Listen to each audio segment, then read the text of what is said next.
In today's video, we'll be talking about dupes, and I'm talking about this topic because I've been tagged by the lovely Danny from This is Daniel to discuss the matter. So she did a video on the so-called inspired bags that she has and which ones were scratching an itch for her and which ones weren't. And I thought this would be a fun topic to discuss as well because I have quite a number of inspired bags. So sometimes they're really just inspired in terms of the silhouette, for example. Other times they are pretty much straight up copies but without the branding of the original thing. So running through all of the dupes that I have, and I'm not even going to cover all of them because for some of these things I actually have multiples, but some of these dupes have worked really well for me. Others have not been so great, and then there's also some dupes that I either haven't used all that much yet or I haven't used at all, and I'm just going to try and make a prediction of what I think these bags will do for my collection. So of course Danny's video will also be linked down below. After you finish this one, go check it out and please subscribe to her channel because she is a wonderful creator. And without further ado, let's jump into today's topic. So I actually have quite a lot of items to cover, so I don't want to talk about each and every single item all that much. I'm going to make one exception because there's one bag of which somebody has already requested I talk a little bit more about because they were interested in getting it. Let me just start off with that bag. The bag that I wanted to show you and discuss a little bit more is this dupe of the Balenciaga Rodeo bag. This is a fairly small size. I'm not completely sure if this is also 1-to-1 the same size as the smaller size of the actual Rodeo. I got this bag off AliExpress. I will link it down below. If there's any other bags I can find the URLs of, I will also just link those down below, but not everything I have is still available at this point in time. But this bag is supposedly in real suede. It actually came with a little piece of leather to demonstrate, so let me just fetch that. Here it is. Of course you cannot touch it, but it is pretty identical to the fabric of the bag, so I am assuming it is actually suede. So like the Rodeo, it does come with two compartments, one in the back, one in the front, and then in this bag there's also a zipper pocket. It does also come with a adjustable and detachable crossbody strap. I doubt that the leather parts or the non-suede parts on this bag are real leather. I think that is PU. So same as the handle on this. But overall it is a pretty decent bag. There's this little charm on it as well. I did really like that this bag is mostly suede. So what you see quite often is that on the sides and on the back of these dupes it's going to be the leather or the faux leather. And I wanted to have something that was suede all around. So why did I get this? Well, I was definitely influenced by a couple of ladies living on the east coast of the United States. Beauty Luxe Lover and Somehow Adulting both have a Rodeo dupe as well. I think the Rodeo is a really cool bag. I like this sort of slouchy, all over the place aesthetic. I didn't want to buy the real thing. It's just out of my comfortable price range for a designer handbag. And if it doesn't work out in the long run for this kind of money, it's also not such a big deal. So yeah, that is a bit more information on this bag. Just like the real Rodeo, it also has the closure on the inner compartment, so you can also just wear it like this and have this sag over time. It has these two back compartments. You can also just use this for your phone for easy access. Overall, pretty nice bag, just not the real thing. Okay, so let's move on to some other things I have been enjoying thus far. This bag you have probably already seen a couple of times. It is from Santini Firenze and it is a dupe for the Margot the Row bag. I have been using this quite a lot because this is sort of my everyday bag for work. The Margot bag from the Row is really pretty and stylish, but again, that is just not the type of money I'm looking to invest in a bag. Could be that at some point in time I get tired of using this bag. I think then still it might just be a nice travel bag, for example, or a bag for work that I can just toss around. But this bag does work really well for me, perhaps because it's scratching an itch that didn't really need a lot of scratching at all. Something else I really have been enjoying are my Furla Opportunity totes. These bags are known as an alternative to the Dior book tote bags. So I have mine in the mini and I also have one in the large. This is more of the like regular book tote size. But this is one of those bags I think I can just really appreciate on its own. I was never going to buy an actual Dior book tote. I would never invest so much money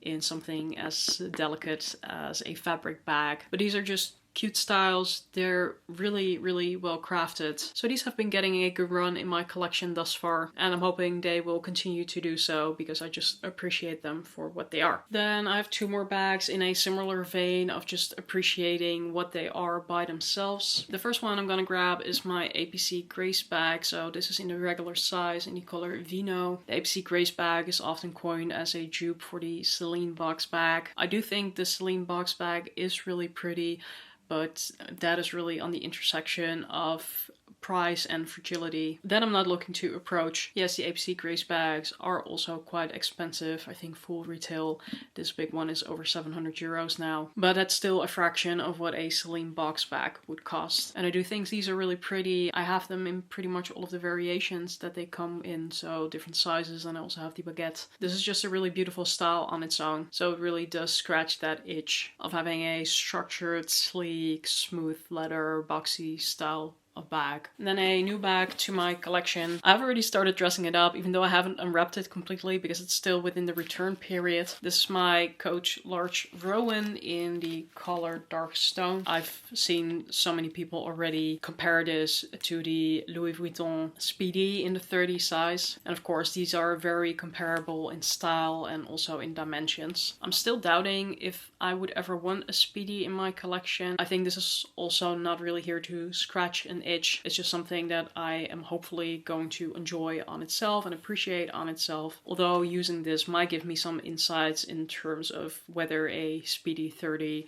would be something that I would like to have in my collection. So this is going to work for me in terms of the size. Is this bag not going to be too heavy because this is in a leather? So we'll have to see, but evidently I wouldn't have just purchased this if I didn't think it was going to be successful. Then we're going to move on to some items I'm not per se 100% positive about. So I'm going to start off with this one. This is a little multi-pochette bag from Lancaster. So it consists of two pouches, and then there's also this fairly thick leather strap to put everything together. So you may have heard me rave about this before, and I have to say, to some extent, I am still very enthusiastic about this. This is an absolute inspired bag of the Louis Vuitton multi-pochette accessoire. There's a lot of brands that do these bags, so this one specifically is not available anymore. I tried to look it up a couple of times because people do think it's really fun with the print. So why am I not super excited about this? It's because I really like to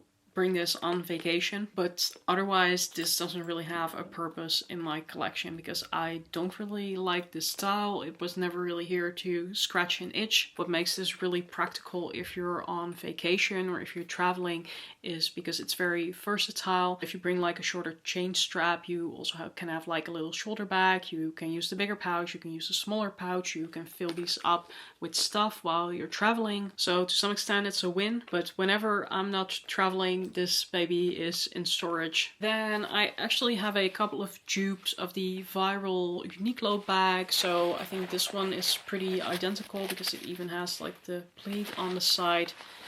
And then this one in corduroy is more like inspired because it doesn't have the pleats. These are also very practical bags, but again, I don't really reach for them a lot. And it went viral, everybody was loving it. I have to say it is a very practical style. It is really lightweight, it is weatherproof, it fits an absolute ton, but these sort of athleisure type of styles, they're just not really my vibe. I don't think it has all that much to do with them being dupes, but in hindsight I certainly didn't have to buy 3 of them. Then another thing that's new to my collection is this woven neoprene bag.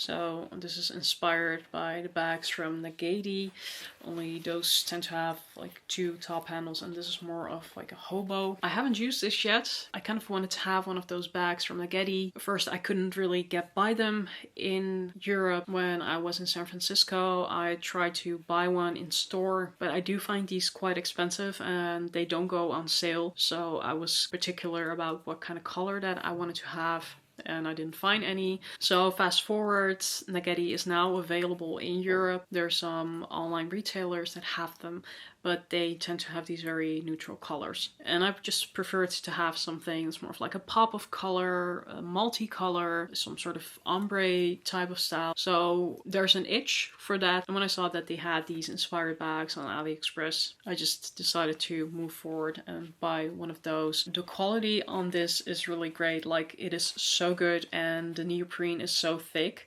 that I cannot really imagine that the Nagady bags are going to be of supreme quality. I was positively surprised by this. However, I also thought that it was going to be bigger and that it was easily going to fit my laptop. So then I'm just going to have to use it as a tote. That fits pretty much everything but my laptop. That's not something that I like to do, but I haven't found an occasion yet to wear this. I hope it will find its place during spring and summer, but if not, I'm going to have to let it go and at least look for something that is in an actual bigger size, and perhaps if the right Nagady bag pops up, I will just buy that.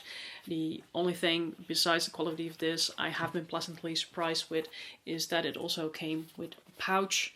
So I already dressed it up with a little brooch over here of a maple leaf. I have already used this a couple of times whenever I'm just wearing a big bag and I need to toss all my SLGs into something to protect them and make sure that they don't get lost in my bag. I use this one. I think you also get these with the Nagady bags. So again, very nice quality.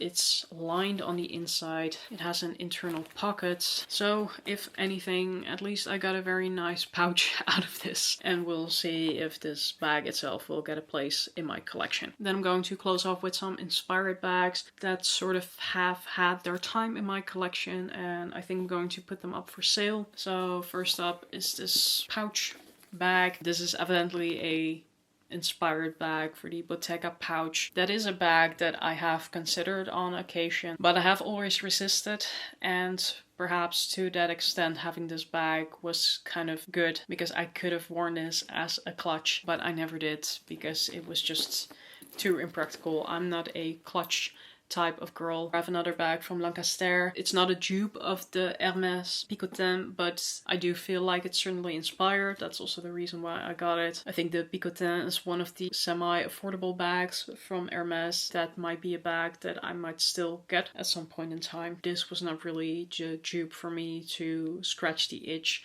I don't appreciate it enough in itself. I think I should have just gone with the real thing instead, or completely should have let it slide. And we are moving on to the final bag. This is evidently a dupe for a Chanel bag. I did at some point get this because I was interested in seeing if I would actually wear this. That was before all of the massive Chanel price increases, where at some point in time I determined, okay, I'm just not going to get any Chanel bag. However, I also haven't used this dupe. But a lot of brands do classic style flat bags, and those are flat bags like the Lottie from Aspinall of London, of which I again really appreciate the style in itself. Yes, it may be inspired by Chanel, but with these bags they really still try to do something different. And that's why I like them, and that's why I continue to wear them. And this bag was sort of in between. Like, it's really trying to be a Chanel bag, but it is just sort of just nothing. So yeah, that was quite a lot.